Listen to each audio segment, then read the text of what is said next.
Y de hecho toda mi familia lo comenta, ¿no? ¿Algún día se imaginaron que Gilberto iba a ser chef? No, nadie.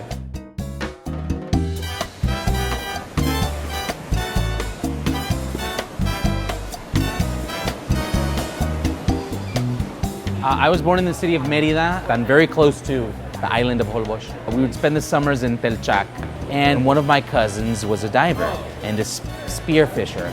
So one day he was like, hey, you guys want to come along? And he would show us how to pull octopus out from their burrows underground. You would spot the octopus, follow it, dive down into the hole, and just, put this hole in there and just pull it out. It was so medieval, the way of getting it out. We would get these back onto the boat, and he would make a ceviche on the boat.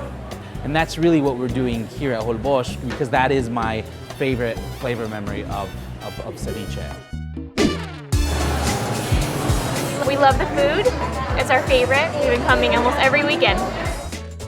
He takes old recipes that he has. He uses a lot of old Mayan recipes and then uses more modern techniques to make it tastier, I guess. I love food, right? I'm not just a cook, I'm a foodie. I want stuff on the menu that I'm excited about. The kind of stuff that when I go to a restaurant or a seafood stand in Ensenada, stuff that I get excited, to see on that menu. So if it's not exciting, if it's not interesting, let's not do it. The one thing with Gilberto, he doesn't say to me, I want this, I want that. And that way we get to work with the best of what's coming in, as opposed to trying to fulfill fish orders on a menu that's printed out like cans of tomatoes.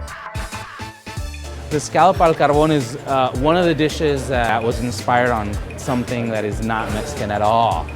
A restaurant in Europe that does this amazing live scallop dish cooked on the shell over a wood-burning grill. Saw that once in a documentary piece, and I told my wife, this is the kind of stuff that I would love to cook. Delicious. Yeah. We should take these today. The design of the counter space was definitely influenced by Japanese restaurants. I've always been in love with that style of service where you can come up to a counter and interact with a chef who is an expert at what he's doing and request a meal and watch him make it. It's still inspirational to me. It's really good. Yeah, it's amazing. It's the only place in LA that we found that has Mexican seafood. That's very fresh and not expensive. Jonathan Gold, who I consider is a really great palate, and he's very direct, and he can be very hard on restaurants. And he wrote such a glowing article about Gilberto and his operation. We've had a great relationship with Jonathan Gold. He was one of the first major critics to really be interested in regional Mexican and in the wealth of gastronomy that is Mexico, and to try to turn people on to that. He ordered a lot of stuff on that first day. I believe he fired the entire menu. During his meal, I came up to the table and I got no feedback from him at all, not verbal, no expression, nothing. He was just, I think he looked at me and he said, thank you.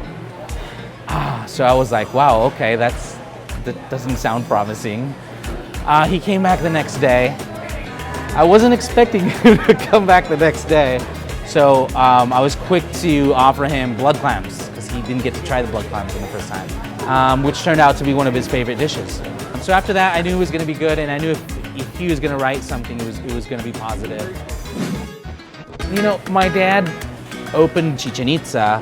He opened it here because it was the only place where we could. This place is run by a nonprofit. Mercado La Paloma is run and owned by Esperanza Community Housing. And this is an economic development project for them in South LA. They felt there was a need in this community for a place where people can get together and have meetings, come and eat at restaurants that are family owned and doing traditional food.